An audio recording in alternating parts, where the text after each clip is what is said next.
Tapi yang ingin kita bahas adalah apakah orang-orang yang sudah meninggal itu. Ada beberapa poin. Pertama, apakah orang-orang yang meninggal itu merindukan kita? Jadi kalau kita datang ziarah kubur, apakah mereka rindu dengan kita? Yang kedua, apakah mereka bisa mendengar apa yang kita ucapkan di atas kuburan itu? Yang ketiga, apakah kalau seandainya keluarga kita meninggal duluan, kemudian kita menyusul, kemudian ruh kita dengan ruh mereka akan saling menziarahi? Kemudian juga yang keempat, apakah kalau seandainya kita ini sedang tidur, ruh kita keluar dari jasad kita, bisa berjumpa dengan ruh-ruh yang ada di kuburan? Karena ada kan orang bercerita, saya ketemu ibu saya. Di mana? Dalam mimpi. Apakah mungkin ruh seseorang yang sedang tidur berjumpa dengan ruh yang sudah meninggal, kemudian berjumpa? Dan tentu yang tak kalah pentingnya adalah amalan-amalan yang bermanfaat bagi si mayat. Dan apakah juga orang-orang yang sudah meninggal bisa tersakiti dengan kita yang masih hidup? Dan macam-macam persoalan yang kita akan singkap nanti ke depan ini. Ma'asyiral muslimin wal muslimat rahimani wa rahimakumullah. Nabi SAW ketika menziarahi atau ketika mengantarkan jenazah bersama para sahabat, dan jenazah itu sudah dikubur, apa kata Nabi SAW? Istaghfiru li akhikum fa innahul an yus'al. Atau istaghfiru li akhikum wasalu lahu at-tathbit fa innahul an yus'al. Kata Nabi SAW, mintalah kepada Allah ampunan supaya orang yang sudah dikebumikan ini diampuni dosa-dosanya, dan mintalah kepada Allah ketetapan supaya dia bisa menjawab pertanyaan mungkar dan nakir alias fitnah kubur, karena sekarang dia lagi ditanya, kata Nabi. Kemudian kalau kita melaksanakan sholat jenazah, kita tahu bahwa rangkaian sholat jenazah itu ada 4 kali takbir. Takbir pertama baca Fatihah, kan gitu ya. Kemudian takbir kedua baca sholawat Ibrahimiyah. Kemudian takbir yang ketiga membaca doa yang diajarkan Nabi. Kemudian takbir yang keempat bisa diam langsung salam, ataupun bisa kita berdoa dengan doa yang warid dari Al-Quran seperti Rabbana atina fid dunya hasanah atau doa-doa yang lainnya.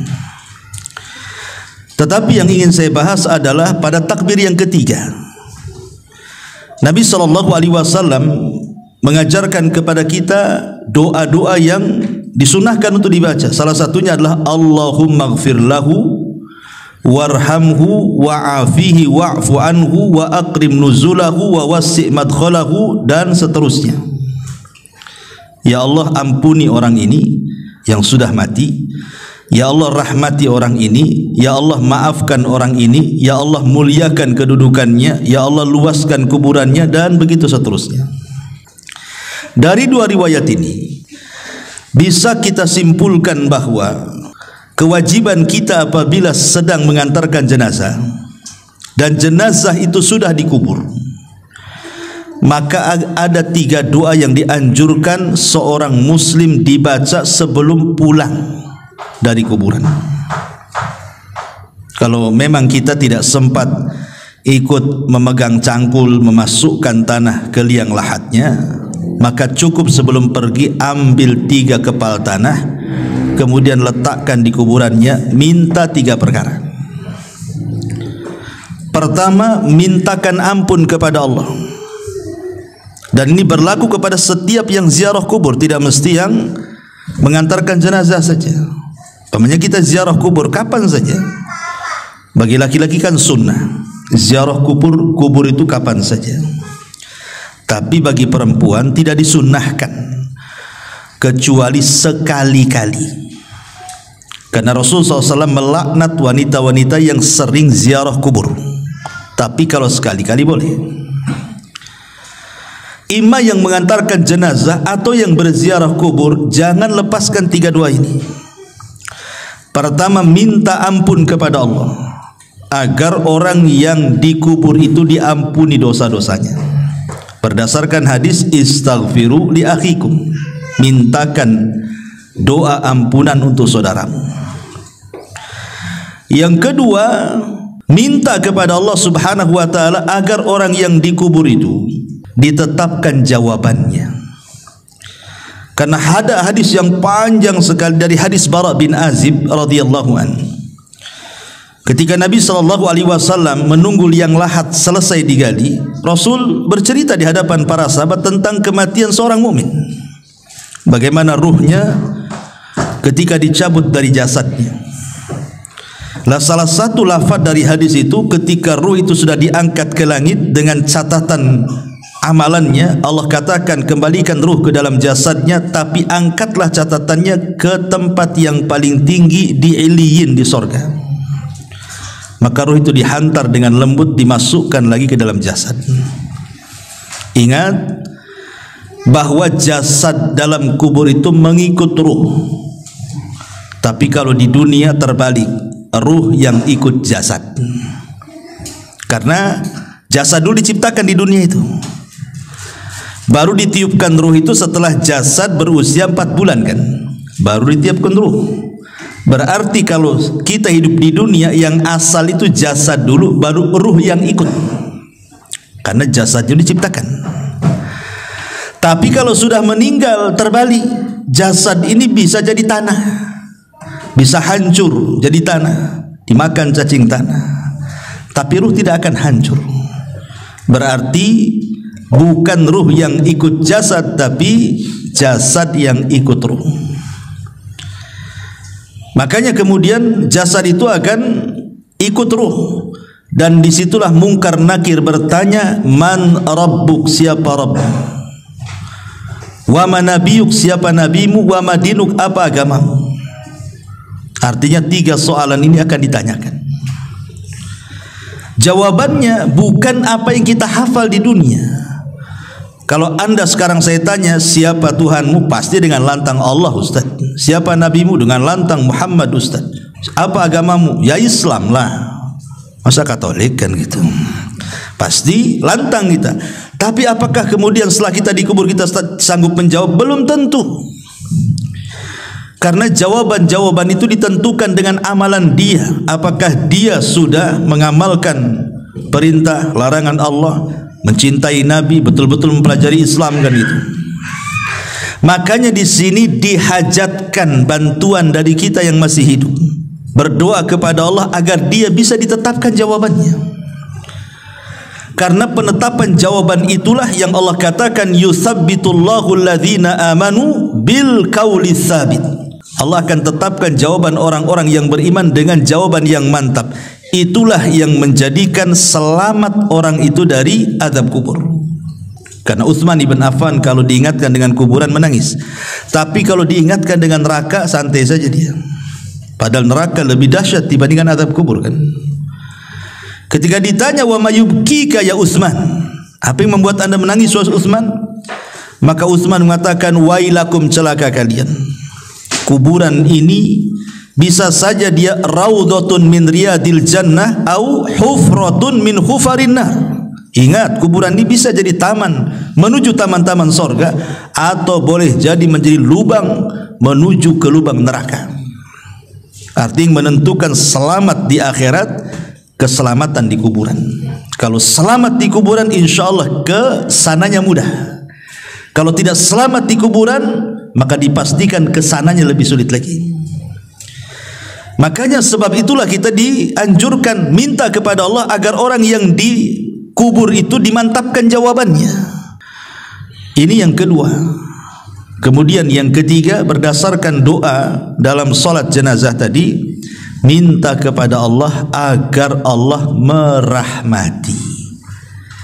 Minta kepada Allah satu, agar dosanya diampuni. Minta kepada Allah yang kedua, agar dia dimantapkan jawabannya. Minta kepada Allah yang ketiga, agar Allah memberikan kasih sayangnya.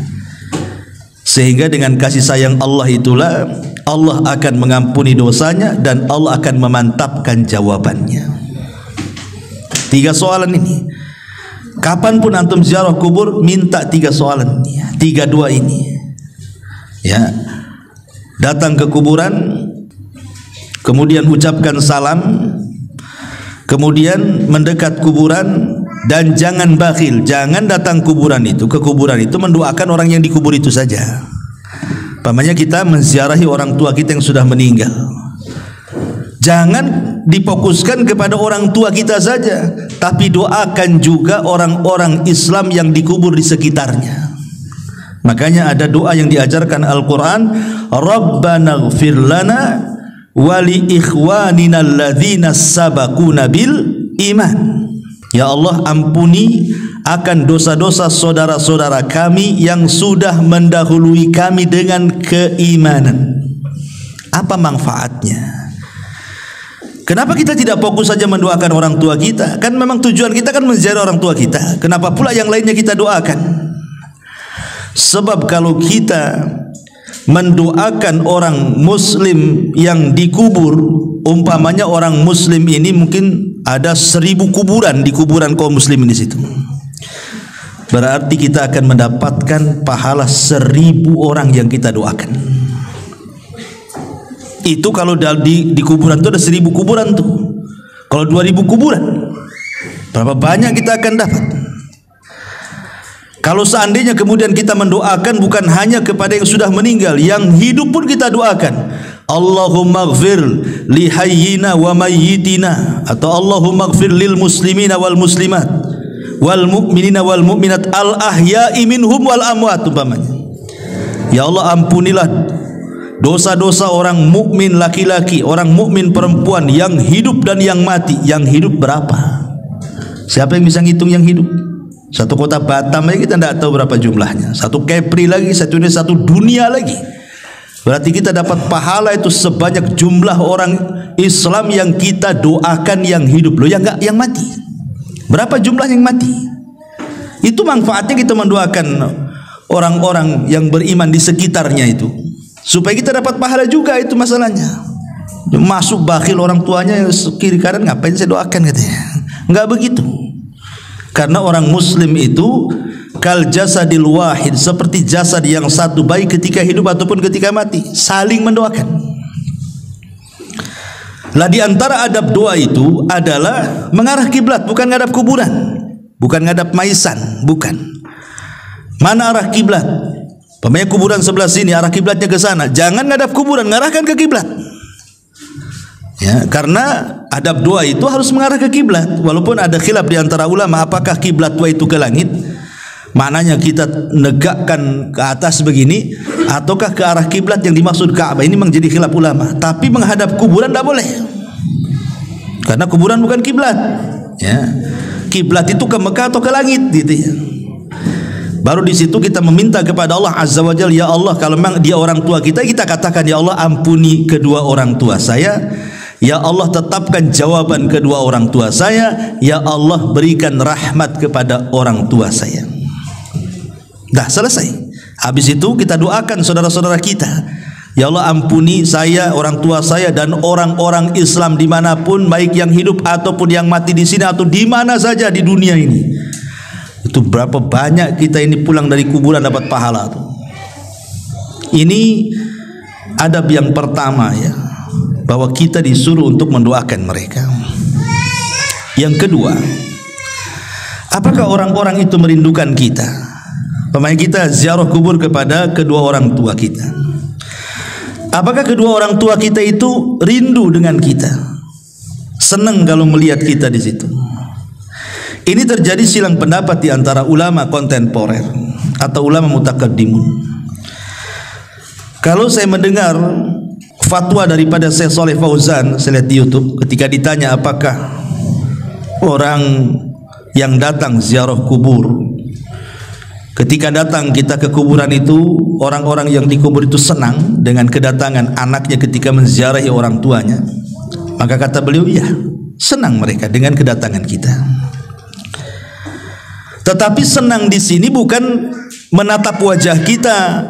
Oh, nampak sehat anaknya, alhamdulillah, bukan itu maksudnya. Yang dimaksud senang itu karena mereka menanti doa-doa kita. Jadi mereka itu menanti doa-doa kita, bukan karena ziarah kuburnya. Karena ziarah kubur itu manfaatnya bukan kepada orang yang mati, tapi ziarah kubur itu manfaatnya kepada orang yang hidup. Pada kita ini, kalau antum ziarah kubur, ibu bapak ziarah kubur itu manfaatnya untuk kita. Apa manfaatnya untuk kita?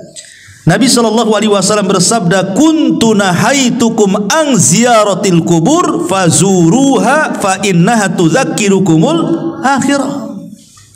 Dulu kata Rasul, aku larang kalian ziarah kubur. Sekarang boleh, silahkan ziarah kubur. Setelah mantap iman para sahabat, karena di zaman itu kan kuburan jadi ajang maksiat, baik kesyirikan ataupun bid'ah. Makanya Rasul melarang, takut para sahabat terseret kepada maksiat. Tapi setelah kokoh keimanan para sahabat, Rasul mengatakan fazuruha, sekarang kalian ziarah kubur silahkan. Manfaatnya apa? Fa innaha tudzakirukumul akhirah, supaya kalian mengingat akhirat, mengingat kematian, dan dilembutkan hati kita di situ. Ingat bahwa dengan mengingat akhirat, mengingat kematian, maka perkara-perkara besar di mata kita menjadi kecil, dan perkara-perkara kecil menjadi besar. Apa maknanya? Kenapa mengingat kematian atau mengingat akhirat itu menjadikan perkara besar jadi kecil? Sebab kalau seandainya Anda ini orang paling kaya, sakaya-kayanya di Batam ini, punya istana, punya tanah, punya kendaraan macam-macam lah, nggak ada orang yang lebih kaya dibandingkan Anda ini. Ketika kemudian datang ke kuburan, melihat kuburan, kemudian berpikir saya juga akan mati seperti dia, apa gunanya kekayaan kalau begitu? Kekayaan apa gunanya? Hidup di istana kalau ingat mati, apa gunanya istana? Mau ditinggal juga.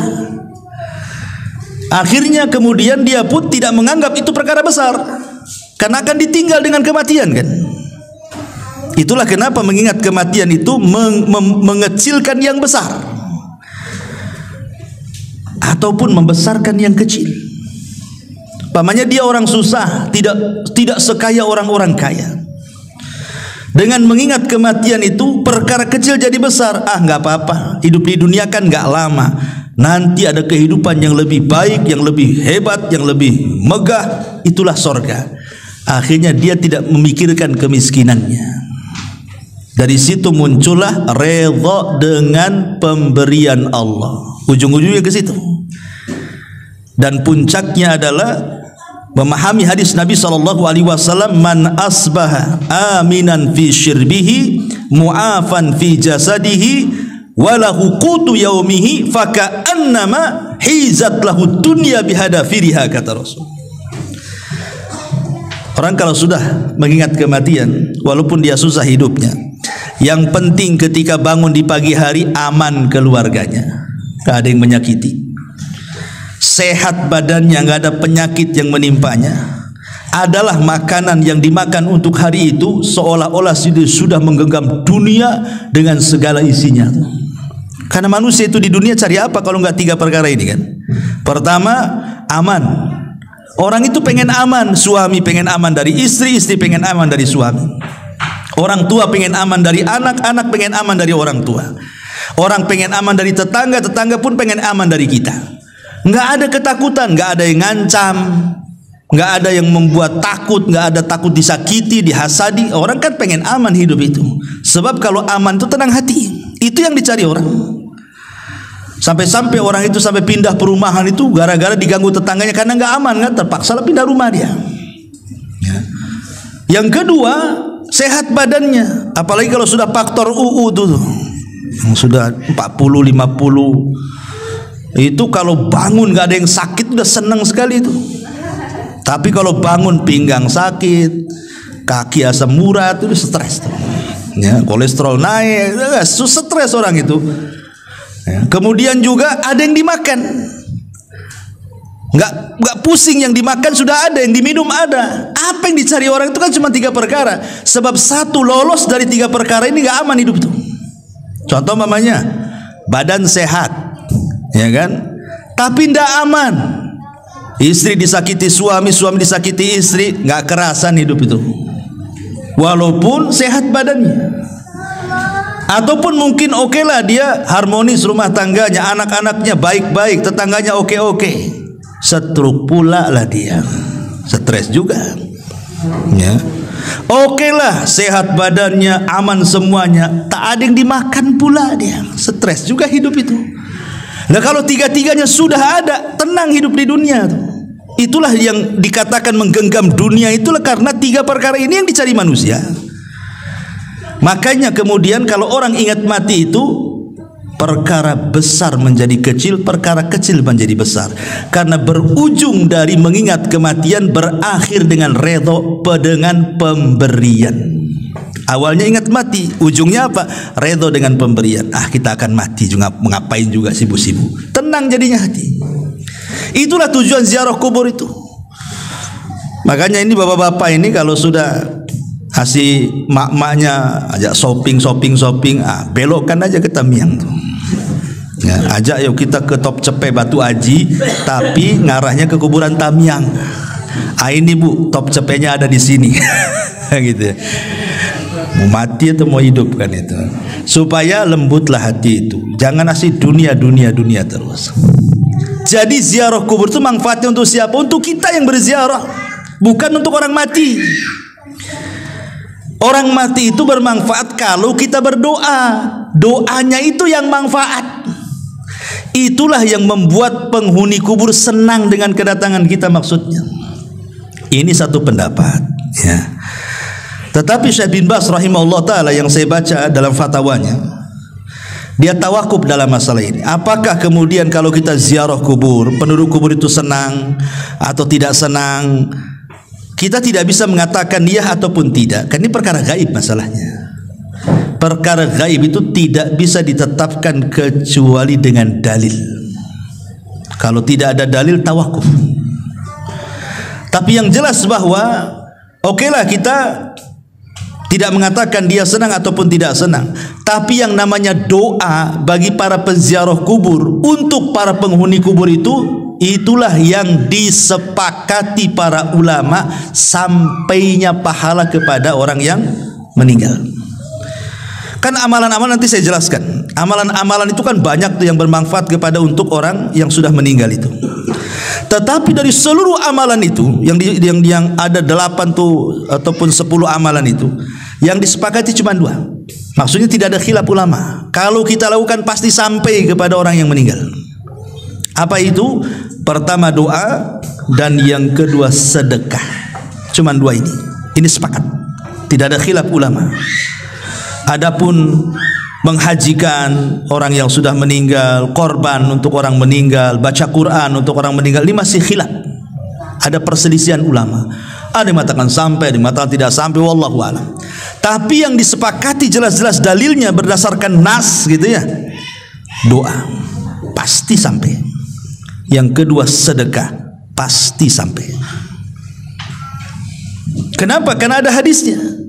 Idza mata ibnu Adam inqata amaluhu illa min salasin, sadaqatin jariyah. Lihat sedekah yang mengalir. Kemudian au ilmin yuntafa'u bihi, ilmu yang bermanfaat, au waladin salihin yad'u, anak yang soleh yang mendoakan. Maka sedekah dan doa itu sepakat sampai. Jadi kalau kita ingin ngirim pahala kepada orang yang meninggal, yang jelas-jelas ini berdoa, tidak mesti di kuburan. Doa itu di mana saja akan sampai. Dan jangan diyakini doa di kuburan lebih sampai dibandingkan doa di masjid. Tidak ada keyakinan seperti ini. Justru di masjid dia lebih afdol kalau berdoa kan. Udah rumah Allah, tempatnya bersih gitu ya. Tapi ziarah kubur itu berdoa di situ ada nilai plusnya, mengingat kematian. melembutkan hati, mengingat akhirat. Makanya di antara salam kepada penduduk kuburan itu salah satu lafadznya wa inna bikumul lahikun, kami juga akan menyusul kalian, kami juga akan sampai seperti kalian. Jadi terjadi silang pendapat di sini ya. Apakah penduduk kuburan itu senang ataukah tidak senang? Ada yang mengatakan senang seperti fatwanya Syekh Shalih Fauzan, ada yang mengatakan tawakuf seperti Syekh bin Baz gitu ya. Ya, kalau ulama dulu yang mengatakan seperti Syekh Al-Imam Ibnu Qayyim dalam kitabnya Ruhiyah senang. Dan juga gurunya Ibnu Taimiyah rahimahullah mengatakan senang. Mereka senang dengan kedatangan kita. Kemudian kita, karena mereka menanti doa kita, bukan senang ingin lihat wajah kita. Percuma juga kalau kita datang nggak mendoakan, ngapain juga kan begitu. Yang mereka minta itu adalah doa-doa kita kepada mereka. Doa seperti apa? Ya 3 tadi doanya yang didoakan itu. Mintakan ampunan, mintakan ketetapan, mintakan rahmat. Itu 3 doa, habis sudah selesai itu. Itu yang kita minta kepada Allah Azza wa Jalla. Doa panjang, intinya cuma 3. Minta ampun, minta rahmat, minta ketetapan. Ya. Taib ma'asyiral muslimin wal muslimat rahimani wa rahimakumullah. Kemudian juga, apakah kalau seandainya seseorang yang berziarah kubur tadi, apakah kemudian orang itu merindukan? Nah, sekarang pembahasan selanjutnya, apakah kalau kita ini datang ke kuburan kemudian kita berbicara sesuatu dengan orang yang dikubur itu, mereka mendengar pembicaraan kita ataukah tidak? Ini juga menjadi polemik para ulama. Apakah si mayat itu mendengar orang yang hidup ataukah tidak mendengar orang yang hidup? Taib. Pertama, bahwa sebagian ulama mengatakan mereka mendengar. Seperti Imam Ibnu Qayyim rahimahullahu taala mengatakan mendengar dalam kitab Ruh. Alasannya satu, karena ada hadis Nabi sallallahu alaihi wasallam terdapat dalam Sahih Bukhari Muslim. Nabi SAW mengatakan tentang orang yang sudah meninggal. Apa kata Rasulullah? Innahu la yasma'u safqa ni'alihim idan saraf. Jadi orang-orang yang dikubur itu mendengar suara langkah terompah kita itu, suara sandal kita itu mereka dengar. Sampai kemudian sayup-sayup kita keluar dari kuburan baru hilang, baru mereka tidak mendengar lagi. Jadi ada nas bahwa mereka mendengar suara terompah. Berarti kan mendengar mereka. Ini satu riwayat. Riwayat yang kedua, ketika terjadi perang Badar, banyak tokoh-tokoh musyrik itu dibantai oleh kaum muslimin, seperti Abu Jahal atau Amr ibn Hisham, kemudian Umayyah ibn Khalaf, kemudian Syaibah, kemudian Al-Walid. Banyak tokoh-tokoh Quraisy itu yang meninggal di perang Badar. Lah ketika kemudian bangkai-bangkai tokoh-tokoh musyrik ini akhirnya diletakkan di sebuah lubang, sebuah sumur, dilempar ke dalam lubang. Ya. Tiba-tiba kemudian Nabi SAW mendekati lubang Badar itu, yang di situ bangkai-bangkainya orang-orang tokoh-tokoh musyrik sekelas Abu Jahal, Umayyah dan CS dan yang lainnya itu. Tiba-tiba Nabi SAW ngomong pula di sumur itu. Apa kata Nabi SAW? Dia mengatakan, disebutkan satu-satu tuh, ya Aba Jahl ibn Hisham, ya Umayyah ibn Khalaf. Kemudian kata Nabi SAW, telahkah sampai kepada kalian janji Allah kepada kalian? Sungguh janji Allah yang Allah janjikan kepadaku sudah sampai kepadaku, katanya. Umar bin Khattab heran, ngapain Nabi SAW ngomong di depan lubangnya bangkai-bangkai orang-orang musyrik jahiliyah itu, orang-orang musyrik, tokoh-tokoh musyrik itu. Kok Nabi kok ngomong di situ? Jadi Umar bin Khattab radhiyallahu mengatakan, ya Rasul, innahum jusas, mereka bangkai-bangkai, kenapa kau ajak ngomong, katanya. Apa kata Nabi SAW di hadapan Umar bin Khattab? Walladhi nafsi biyadi ma anta bi asma lima aqulu minhum walakinnahum la yaqdiruna an yujib. Umar, engkau tidak lebih mendengar daripada aku tentang mereka. Aku ngomong itu mereka dengar, tapi mereka tak bisa jawab, katanya. Artinya kan mereka dengar di sini. Karena Rasul ngajak ngobrol di situ. Ya, makanya Umar mengatakan, kok bangkai kau diajak bicara katanya. Maka Rasul tidak. Kau tidak lebih dengar daripada aku, kata Rasul. Demi zat yang jiwaku berada di tangannya, engkau tidak lebih mendengar daripada aku, kata Rasul. Tapi mereka tidak sanggup jawab saja. Kemudian juga dalil yang ketiga, kita disuruh mengucapkan salam. Kata Nabi SAW, Qulu assalamu alaikum dara qaumi mu'minin wa inna insya'allahu bikum mulahikun. Ucapkan kalau kalian masuk kuburan, keselamatan bagi kalian wahai penduduk kubur dari kalangan orang-orang yang beriman, dan insyaallah kami pun akan menyusul kalian. Mengucapkan salam berarti harus dijawab tuh. Berarti kalau kita mengucapkan salam berarti mereka mendengar salam kita. Dan ada beberapa dalil yang menunjukkan bahwa mereka mendengar. Tapi bagi kelompok yang mengatakan tidak, mereka tidak dengar. Mereka berdalil dengan surah Fatir ayat 22. Allah Subhanahu wa taala mengatakan, "Wa ma anta bimusmi'in man fil kubur." Hei Muhammad, engkau tidak bisa memperdengarkan orang-orang yang di kuburan itu. Ini Quran mengatakan engkau tidak bisa memperdengarkan orang-orang yang di kuburan, surah Fatir 22 itu. Dan Allah juga mengatakan, innaka la tusmi'ul maut, engkau tidak bisa memperdengarkan orang yang sudah mati. Ini dua nas Quran ini menunjukkan bahwa orang yang dikubur tidak mendengar apa yang ada di atas kubur karena mereka sedang sibuk.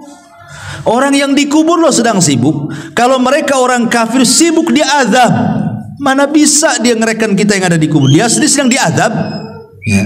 Kalau dia mendapatkan nikmat kubur, dia sedang bersenang-senang dengan nikmatnya. Lebih nikmat di kuburan daripada senikmat-nikmatnya orang nikmat di dunia. Ngapain pula direkan orang di atas kuburan? Artinya di sini ada kelompok yang mengatakan mendengar, ada kelompok yang mengatakan tidak mendengar. Wallahu a'lam. Kita tidak bisa mengatakan mendengar, kita tidak bisa mengatakan tidak mendengar, tetapi yang jelas bahwa kita tetapkan yang berdasarkan nas saja. Mereka mendengar tetapi yang berdasarkan dalil. Maksudnya begini, yang berdasarkan dalil itu. Contoh seperti tadi, mereka mendengar suara sandal. Ini konteksnya apa? Konteks hadis bahwa orang-orang yang dikubur itu mendengar suara sandal, ini bicara soal ketika kita mengantarkan jenazah. Apabila kita mendengarkan jenazah, kemudian jenazah itu dikubur, kemudian kita pulang, mereka masih mendengar suara sandal kita. Apakah setelah kemudian kita pulang kemudian ziarah kubur dengar lagi suara sandal? Ya enggak juga kan begitu. Artinya konteksnya hanya ketika menguburkan saja mereka dengar. Apakah mereka mendengar seterusnya? Itu Allahu a'lam. Ya. Ataupun ketika kita mengantarkan jenazah dari rumah menuju kuburan. Kalau dia orang yang beriman, maka dia mengatakan kepada orang pengantar-pengantar itu, mengatakan apa? Segerakan aku, segerakan aku. Qaddimuni, qaddimuni. Nah, kan? Karena dia mendengar suara orang yang mengantarkan dia ke kuburan kan. Tapi kalau dia orang jahat, dia mengatakan, wailakum aina tadhhabun. Celaka, kau mau pergi kemana aku ini katanya. Mau dibawa kemana aku ini katanya. Dia mendengar. Ya. Nah, itulah yang dinaskan. Jadi maksudnya di sini, apakah mereka mendengar seterusnya ataukah mendengar sesuai dengan nas? Menurut Syekh Utsman Khamis yang saya dengar di YouTube, bahwa kalau melihat dalil ya mereka mendengar secara nas saja, tidak seterusnya mendengar. Ya, walaupun kita tidak menafikan ada yang berpendapat mendengar terus. Kalau kita datang dan kita bicara mereka tahu. Ada yang mengatakan sama sekali tidak mendengar. Intinya ini menjadi ranah khilaf ulama. Ya, tapi yang selamat adalah kita tidak mengatakan mendengar, ya kita juga tidak mengatakan tidak mendengar. Kita ikut dalil saja. Wallahu a'lam. Ini perkara yang kedua. Yang ketiga, apakah orang yang tidur kemudian bangun cerita dia, saya tadi mimpi ketemu ibu saya. Kan ada yang gitu tuh ya. Ketemu ayah saya, ngajak ke pasar beli soto namanya kan. Tapi dalam mimpi. Mungkin gak ruh itu, ruh kita yang sedang tidur berjumpa dengan ruh yang sudah meninggal itu. Mungkin nggak gitu pertanyaannya di sini? Maka dijelaskan oleh para ulama, lam yathbut fi hadza syai'un. Ini saya menukilkan perkataan Syekh bin Baz ya. Memang tidak ada dalil sama sekali tentang hal ini, bahwa ruh orang yang tidur bisa berjumpa dengan ruh orang yang sudah meninggal. Tetapi kata Syekh bin Baz, innama dzakara ba'du ahli ilmi annal arwaha fin naumi qad taltaqiya bi arwahil amwat. Tapi kata Syekh bin Baz, secara dalil memang tidak ada. Saya belum mendapatkannya kata beliau. Tetapi ternukilkan dari kalangan ahli ilmi, maksudnya kalangan ulama, bahwa ruh-ruhnya orang yang tidur itu bisa berjumpa dengan ruh-ruhnya orang yang sudah meninggal. Wa hadza qad yaqau fi ba'dil ahyan, dan ini kata beliau terkadang bisa terjadi pada tempo-tempo tertentu. Ma yadullu alaihi, apa yang menunjukkan kepada peristiwa itu. Fa inna ruha indallah, karena ruh itu di sisi Allah. Faruhul mu'min fil jannati wa ruhul kafir tu'adzab, karena ruhnya orang mukmin di sorga dan ruhnya orang kafir sedang diazab. Lakin qad arsala hadhihi ruh ilal badan lis salami ala man yusallim alal kubur. Tetapi ruh ini terkadang dimasukkan lagi ke dalam jasad hanya untuk menjawab salam orang yang sedang berziarah kubur. Jadi kan ruhnya seorang mukmin kan di sorga tuh. Tapi kalau ada orang yang ziarah kubur kemudian mengucapkan salam, ruh itu akan dikembalikan ke dalam jasad hanya untuk menjawab salam kemudian balik lagi ke sorga, gitu maksudnya. Ada yang seperti itu dalil penetapannya. Tapi kalau dalil apakah ruh orang yang sedang tidur berjumpa dengan ruh orang yang mati, secara dalil tidak diketemukan. Tetapi ijtihad para ulama, ya, ada yang mengatakan bisa saja. Buktinya banyak cerita yang seperti itu.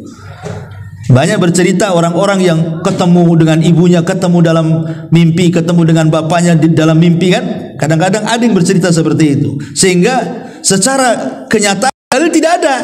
Itu maksudnya, ya. Makanya beliau mengatakan lakin laisa fil ahadits as-sahihati fi ma na'lam ma yadullu ala anna hadhil arwah tatalaqa. Tetapi tidak ada hadis-hadis yang sahih sepengetahuan kami, kata beliau, yang menunjukkan bahwa ada ruh bisa berjumpa, maksudnya ruh orang tidur bisa berjumpa dengan ruh orang yang meninggal. Wallahu alam, ya. Tapi kalau kita melihat pendapat Imam Ibnul Qayyim yang disebutkan dalam kitab Ruh, dzakara syai'an katsiran fi hadzal ma'na. Beliau menyebutkan panjang lebar tentang masalah seperti ini, dan beliau di antara ulama yang berijtihad memungkinkan ruhnya orang yang tidur berjumpa dengan ruhnya orang yang sudah meninggal. Wallahu a'lam. Ya, ini kalau sesama ruh, yang satu di dunia, satu di kubur. Sekarang yang sama-sama di kubur. Orang tua kita meninggal, kemudian kita meninggal. Apakah ruh kita akan berjumpa, saling berziarahi satu dengan yang lainnya? Ada sebuah hadis. Nabi SAW bersabda, "Idza hudiral mu'minu atatkum fayaquluna ukhruji radiyatan mardiyah anki ila rauhillahi wa raihani wa rabbun ghairi ghadban fatakhruju ka'atya birihil miski hatta innahu la yunawiluhu ba'duhum ba'dha hatta ya'tuna bihi babas sama fayaqulun ma atyaba hadhihi rih allati ja'atkum minal ardi fayatuna bihi arwahal mu'minin falahum ashaddu farahan bihi min ahadikum bighaibihi yaqdamu alaihi fayas'alunahu madza fa'ala fulan fayaquluna da'uhu fa innahu kana fi gham. Apabila seorang mukmin telah mendekati ajalnya, para malaikat rahmat datang menemuinya dengan membawa sutra putih. Mereka berkata, keluarkan ruh dengan redha dan diridhai Allah menuju rahmat Allah, baunya harum dan Rabb yang tidak pernah murka. Lalu ia keluar dengan bau misik yang paling harum. sehingga sebagian mereka berebut dengan sebagian yang lainnya, maksudnya para malaikat, untuk mendapatkannya. Kemudian mereka membawa hingga pintu langit. Penduduk langit berkata, alangkah harumnya bau yang kalian bawa ini dari bumi, ini ruhnya siapa? Lalu mereka datang dengannya menemui ruh kaum mukminin. Mulai di sini syaitnya nih. Kemudian ruh ini yang baru datang menemui ruhnya kaum mukmin yang sudah meninggal sebelumnya. Mereka kemudian bergembira. Jadi ruh-ruh yang sudah meninggal sebelumnya, mereka bergembira dengan kedatangan tamu yang baru. Kemudian salah seorang ruh yang sudah lama meninggal, mereka pun berjumpa. Seolah-olah mereka lama tidak berjumpa, kemudian berjumpa dan mereka merasa senang. Lalu mereka bertanya kepada ruh yang baru datang ini, apa yang telah dilakukan oleh si fulan yang masih hidup itu? Maka ruh-ruh yang lainnya berkata, jangan ganggu dulu, biarkanlah ia, karena dahulu ia terlena dengan kehidupan dunia, dan begitu seterusnya. Artinya di sini mereka saling berjumpa kan? Ya, dalam hadis ini mereka saling berjumpa. Hadis ini memang dikeluarkan Imam Nasai dan hadis ini disahihkan oleh Syekh Nasiruddin Al-Albani rahimahullah ta'ala. Sehingga yang mensahihkan hadis ini mengatakan bahwa ruh itu saling berjumpa di kuburan. Tapi ada juga yang melemahkan hadis ini masalahnya, sehingga mereka mengatakan tidak saling jumpa. Soal jumpa atau tidak saling jumpa ini perkara gaib lah kan gitu ya. Yang jelas bahwa ruh-ruhnya orang yang beriman yang sudah berbiasa, kalaupun mereka berjumpa itu bagian daripada nikmat kubur kan itu. Tapi ini hanya berlaku kepada ruhnya orang yang beriman. Bagi yang berpendapat bahwa ruh itu akan berjumpa dengan ruh yang lain, maksudnya ruhnya orang yang beriman. Ruhnya orang kafir sedang diazab, macam mana dia akan jumpa? Dia aja nggak bisa keluar dari azab. Mereka sedang diazab dengan azab kubur, mereka sedang di neraka, macam mana mau jumpa kan gitu ya dengan keluarganya. Maksudnya di sini yang kalaupun kita berpendapat bahwa mereka saling menziarahi, seperti pendapat Imam Ibnul Qayyim rahimahullahu ta'ala dalam kitabnya Ruh, maksudnya adalah ruhnya orang yang beriman. Ruhnya orang yang beriman.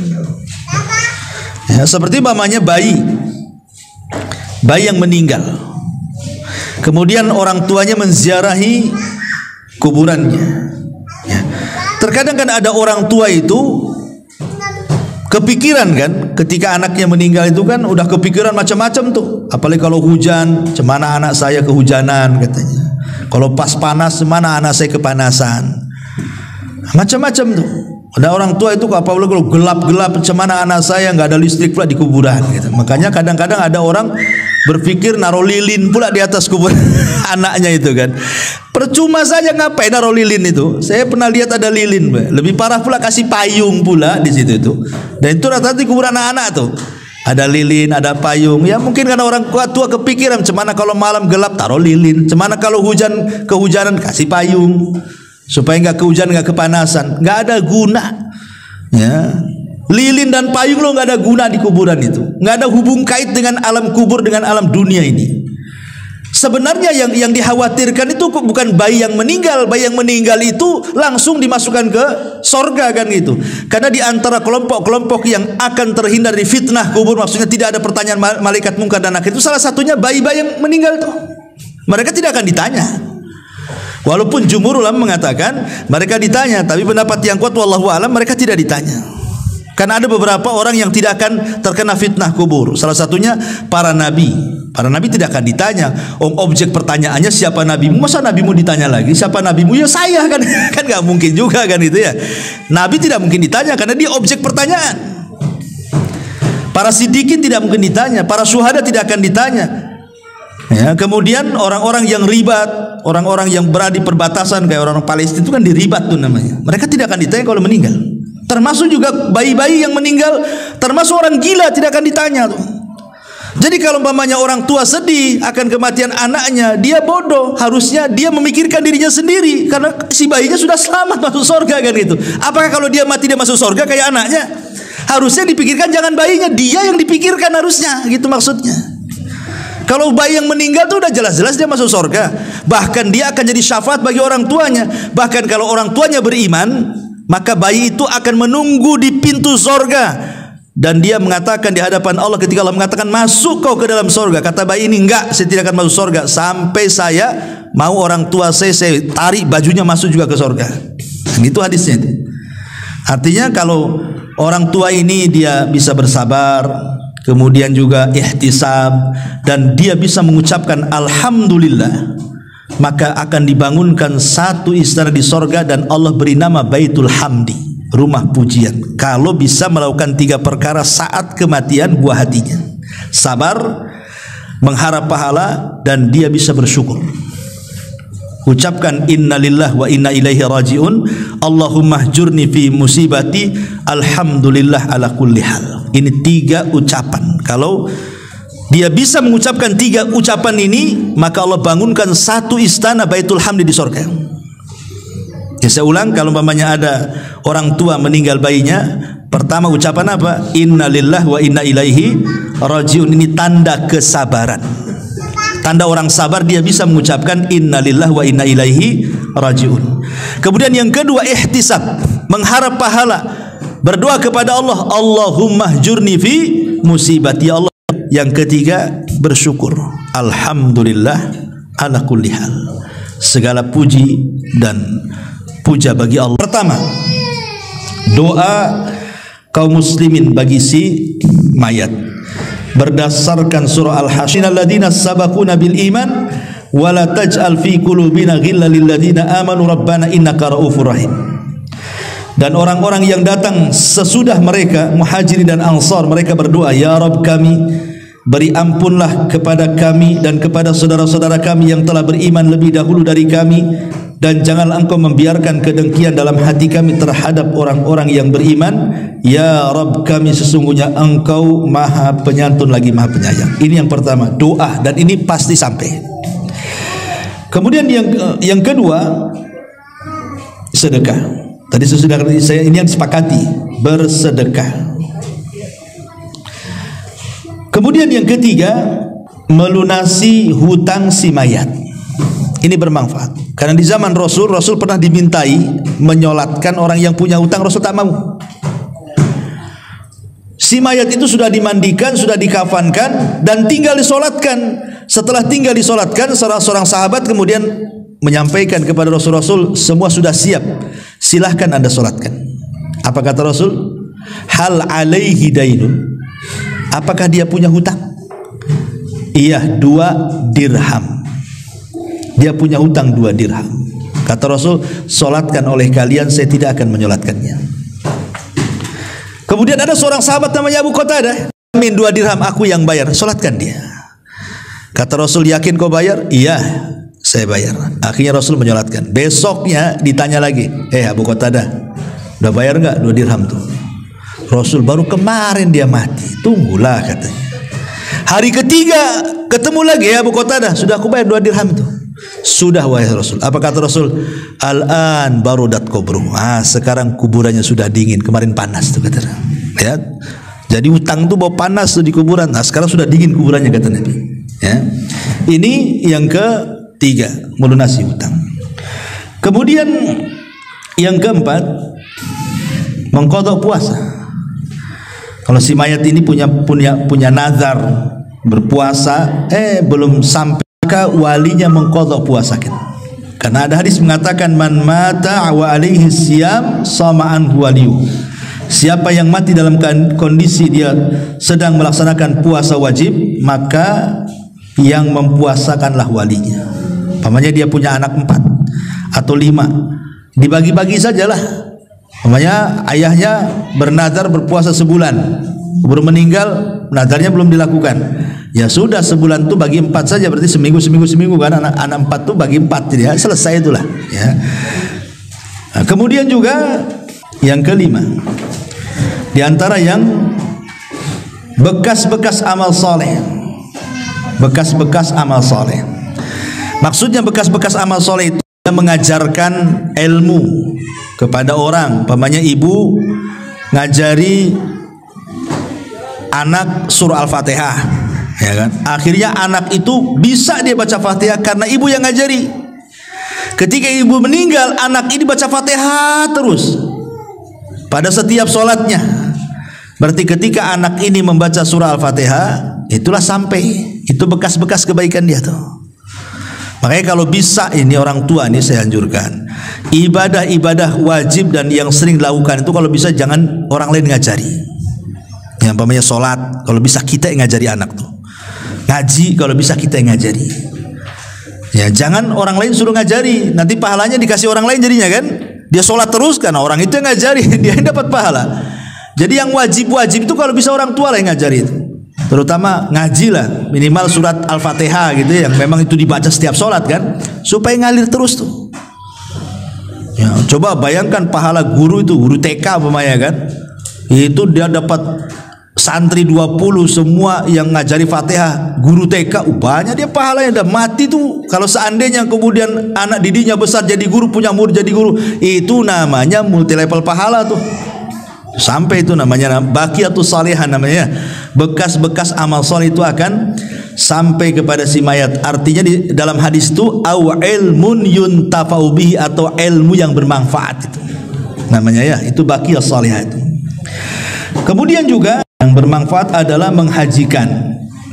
Karena ada riwayat seorang anak ingin menghajikan orang tuanya, kata Rasul hajikan saja. Ya, artinya sampai orang yang menghajikan kepada orang yang meninggal. Adapun tentang qiraatul Quran, bacaan Quran ini menjadi khilaf panjang ulama nih. Apa kalau kita baca Fatihah, baca Al-Baqarah, baca apa kepada orang tua itu sampai atau tidak? Ada yang mengatakan sampai, ada yang mengatakan tidak sampai. Tapi kalau yang dimaksud yang saya dengar dari beberapa ulama itu bukan menghadiahkan bacaan, bukan. Tetapi menghadiahkan pahala setelah kita membaca. Kita baca dulu Qurannya. Setelah kemudian selesai baca Quran, kita mengatakan, ya Allah, kalau tadi bacaan Quran itu Engkau kasih aku pahala, aku kirimlah pahala ini kepada orang yang kucintai, orang tua saya. Itu namanya tawasul dengan amal soleh, tawasul dengan bacaan Quran. Ya, bukan dengan bacaannya, karena belum tentu dapat pahala kan masalahnya. Apalagi orang-orang yang manggil orang umpamanya nih, baca Quran di rumah untuk orang mati. Pertanyaannya, apakah orang yang Anda panggil membaca Quran itu dia dapat pahala atau tidak? Bisa saja nggak dapat pahala, karena tujuan orang yang dipanggil itu jangan-jangan hanya ingin dapat duit saja kan? Saya disuruh ke sana untuk baca Quran, pikiran dia saya digaji di situ. Orang baca Quran digaji nggak dapat pahala, kalau nggak dapat pahala apa yang mau disampaikan? Makanya kemudian kalaupun harus mengirim bacaan Quran itu maksudnya bertawasul dengan bacaan Quran, dengan amalan baik tadi. Setelah baca Quran, ya Allah kalau seandainya ini ada pahalanya, aku kirimkanlah kan itu. Seperti ada seorang ulama namanya Rabi ibn Khaisam. Rabi ibn Khaisam itu kalau dari rumah ke masjid itu pandangannya selalu melihat ke bawah. Kalau ada paku, ada beling, ada jarum, ada lidi, ada pokoknya kalau ganggu-ganggu orang lah itu, maka dia ambil pakunya, dia ambil belingnya, kemudian disisihkan ke pinggir jalan. Kemudian dia mengatakan, ya Allah, kalau dengan membuang hal-hal yang membahayakan orang berjalan ini ada pahalanya, maka aku kirim kepada orang tuaku. Itu namanya tawasul dengan amal soleh itu. Nah, jadi nggak apa-apa. Pulang dari sini tengok jalan terus, nampak ada paku turun. Nah, ini kalau bisa mengganggu ini orang ini bahaya nih kena paku nih. Ya Allah, kalau ada pahalanya saya kirim kepada orang tua. Jalan lagi nampak ada polisi tidur. Wah, ini bahaya ini. Nah, langsung ambil cangkul. Kan itu. Besoknya lebih tinggi lagi polisi tidur. Intinya bahwa boleh seseorang begitu, tapi kalau yang mengirimkan bacaan, nah itulah yang jadi khilaf ulama, apakah sampai atau tidak ya. Wallahu alam, ini pembahasan panjang masalah ini. Bagaimana kalau seandainya orang tua kita meninggal dunia, kita ingin berbuat baik. Berbuat baik kepada orang tua yang sudah meninggal. Kadang-kadang anak ini baru menyesal ketika orang tua sudah meninggal. Kalau orang tua masih hidup tuh kadang-kadang nggak kepikir berbuat baik. Ya, tapi kalau sudah meninggal barulah kebayang kebaikan orang tua. Baru terpikir ingin berbuat baik. Kan salah, harusnya ketika dia hidup kita berbuat baik. Sudah meninggal baru nyesel dia. Tetapi karena orang tua itu adalah sosok yang mulia bagi anak itu, tetap Allah Subhanahu wa taala masih memberikan kesempatan yang tidak sempat berbuat baik ketika masa hidupnya, ada caranya berbuat baik setelah kematiannya. Seperti apa? Satu, istighfar, lakukan. Minta kepada Allah agar orang tua kita diampuni. Dalam setiap solat kita minta ampun kepada Allah agar orang tua kita diampuni. Yang kedua, berdoa kebaikan. Seperti tadi, doa supaya diampuni dosanya, dirahmati, ditetapkan jawabannya. Kemudian juga kalau dia punya hutang, selesaikan hutang orang tuanya. Masalah hutang piutang begini ya. Kalau orang tua kita punya hutang, apakah hutang orang tua setelah meninggal itu menjadi kewajiban bagi anak? Ini khilaf ulama. Kalau orang tua itu meninggalkan harta ya, orang tua itu meninggalkan harta banyak, maka wajib anak membayarkan dari harta dia. Wajib, nggak boleh tidak. Tapi kalau orang tua meninggalkan hutang dan dia tidak meninggalkan harta, maka tidak wajib bagi anak membayarkan hutang, kecuali hanya bab tabarruk, hanya ingin berbuat baik. Bisa dipahami ya? Jadi kalau orang tua kita ini meninggal bawa harta banyak, berarti wajib hutangnya dibayarkan dari mana? Dari harta dia, harta warisnya. Sebelum kita ambil hak warisan kita, bayarkan dulu hutangnya. Tapi kalau orang tua kita miskin, hutangnya banyak, apakah kewajiban anak yang dia kaya karena hasil dia bukan karena warisan orang tuanya wajib membayarkan? Tidak wajib. Ingat, tidak wajib. Tetapi membayarkan itu masuknya bab tabarru. Bab tabarru itu artinya dalam bentuk berbuat baik kepada orang tua. Karena saya di dunia kurang berbuat baik kepada orang tua saya. Sekarang orang tua saya sudah meninggalkan hutang, dah apa-apa pakai uang saya. Tapi kalaupun tidak dibayar dari harta kita, tidak ada masalah, karena bukan kewajiban. Karena kewajiban itu diambil dari harta waris. Ya, ini harus dipahami. Kemudian juga yang keempat, qada'un nadhar. Kalau memang orang tua punya nadhar, laksanakan. Itu birrul walidain namanya. Atau qada'ul kafarah kalau orang tua kita punya kafarah. Termasuk juga bersilaturahim dengan orang-orang yang baik dengan orang tua kita. Orang tua kita punya teman di mana? Dia baik dengan temannya. Ketika orang tua meninggal, baikilah teman orang tua kita semasa hidup. Ya. Maksudnya sambung silaturahim dengan dia. Nah, termasuk kalau orang tua kita suka ngasih-ngasih ya sama temennya, nah, kita kebiasaan orang tua yang baik kita lakukan juga, ngasih-ngasih ya, supaya kebaikan orang tua tidak hilang, kita teruskan. Nah, itu bentuk birrul walidain juga ya, menghormati teman orang tua gitu maksudnya. Termasuk juga berbuat baik kepada orang tua adalah ingat kebaikannya.